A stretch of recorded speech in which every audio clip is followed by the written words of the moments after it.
रश्मि और अमर लॉकडाउन के चलते डेटिंग ऐप पर मिलते हैं। उसी बीच उनकी बॉन्डिंग बहुत अच्छी बन जाती है और दोनों एक दूसरे से प्यार करने लगते हैं। बस लॉकडाउन खत्म होते ही चट मंडी पट शादी।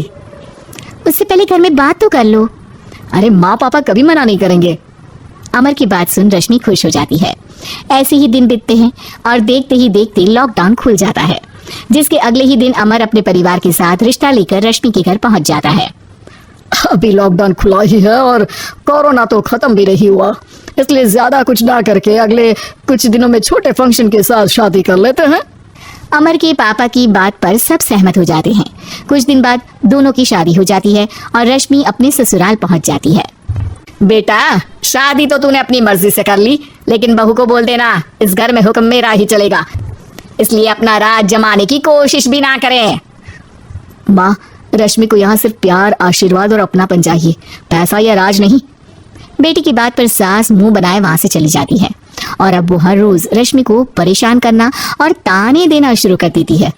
देखो, ये है आजकल की लड़की, इंटरनेट पर लड़कों से बातें करते हुए इन्हें शर्म भी नहीं आती, और यहाँ तो देखो कितनी सीधी सुशील बनकर दिखा रही है। मम्मी, शादी के रिश्ते वाले इंटरनेट ऐप से जब किसी को कोई दिक्कत नहीं है, फिर डेटिंग ऐप के जरिए मिलना किस तरह गलत हो सकता है?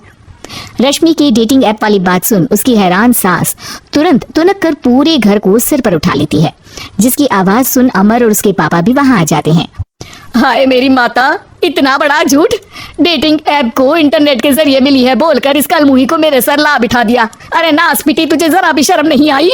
वहां न जाने कितने लड़कों से गुलगुलू गुलगुलू करके तुझे मेरा ही लड़का मिला था फंसाने के लिए। माँ, मुझे तो समझ नहीं आ रहा क्या बोले जा रही हो। डेटिंग ऐप इस्तेमाल करना कोई अपराध नहीं है, और तुम रश्मि को ऐसा कैसे बोल सकती हो? मैं भी तो था उस ऐप पर। पहले उसके लिए माँ से झूठ बोला और अब लड़ाई कर रहा है। सास और अमर की बात सुनकर रश्मि हैरान खड़ी रहती है। अमर, तुमने घर में झूठ क्यों बोला? ये सब देख रही हो ना, इसी की वजह से झूठ बोला पड़ा। एक तरफ अमर और रश्मि की ये बात चल रही होती है, वहीं दूसरी तरफ सास का नॉन स्टॉप क्लेश सबको परेशान कर देता है। सब एकदम चुप, जो हुआ सो हुआ, अब मुझे कुछ ना सुनाई दे। पति की बात सुन सास चुप होकर वहां से चली जाती है, लेकिन अब वो रश्मि के सिर दुनिया भर के सारे काम डालकर उसका जीना पहले से भी ज्यादा मुश्किल कर देती है। मम्मी, मैं आपका गुस्सा समझ सकती हूँ, आपको जो करना है कर लीजिए, मैं कभी कुछ नहीं बोलूंगी। उम्मीद है किसी दिन तो आपका गुस्सा शांत होगा और नफरत प्यार में बदलेगी। रश्मि की अच्छाई को उसका नाटक समझकर सास गुस्से के 7वें आसमान पर चढ़ जाती है और उसी शाम रश्मि को नीचा दिखाने के लिए अपनी सहेलियों को घर बुलाकर उसकी बुराइयां करने लगती है। अरे कौशल्या, क्या बताऊं, आजकल के बच्चे ना बहुत एडवांस हो गए हैं। पहले रिश्ते घर परिवार वाले सब देख परख के कराते थे, और अब ये लोग खुद न जाने कहाँ कहाँ मिलकर खुद ही सब कुछ पक्का करके हमें बता देते हैं। लड़की का कैसा दिन धर्म, कैसा ईमान, कैसा चरित्र, कुछ नहीं पता, बस प्यार किया और घर लाकर बिठा देते हैं। अरे ऐसा क्यों बोलती हो? आजकल बच्चे अपने आप में बहुत समझदार हो गए हैं, और फिर पूरी जिंदगी तो उन दोनों को ही साथ निभानी है। अपनी पसंद से शादी कर भी ले तो क्या दिक्कत? तू ही देख ले, पहले इतना अच्छा बेटा और अब सोने पर सुहागे जैसी सर्वगुण संपन्न बहू। और पता है, अभी कुछ दिन पहले मेरी बेटी ने मुझे डेटिंग ऐप के बारे में बताया, जहाँ लड़का लड़की अपनी पसंद से अपने आप एक दूसरे को चुन लेते हैं, और फिर अगर सब सही रहता है तो बात आगे भी बढ़ जाती है।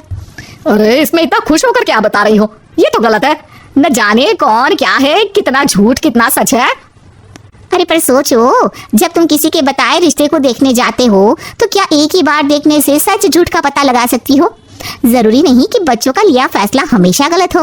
अरे बहुत बार हमसे भी तो गलत फैसले होते हैं ना। अच्छे बुरे लोग तो हर जगह मिल सकते हैं, फिर इसमें सिर्फ बच्चे ही गलत कैसे? सहेलियों की बात सुन सास सोच में पड़ जाती है और इसी तरह कुछ दिन बीत जाते हैं, जिसमें ना तो वो रश्मि को परेशान करती है और ना ही कोई ताना सुनाती है, जिसे देख रश्मि परेशान हो जाती है। मम्मी, आपकी तबीयत तो ठीक है ना? कुछ दिनों से देख रही हूँ आप मुझे कुछ बोलती ही नहीं। तो मेरा परेशान करना ज्यादा अच्छा लगता है क्या? नहीं, आपकी शांति उससे ज्यादा परेशान कर रही है। शांति इसलिए है क्योंकि मुझे एहसास हो गया है कि गलत तुम लोग नहीं, मेरी सोच है। प्यार तो एक सुंदर एहसास और शादी खूबसूरत साथ है। अगर ये साथ सच्चा है तो कहीं पर भी किसी भी तरह जुड़ा हो, उससे कोई फर्क नहीं पड़ता। आप कौन है?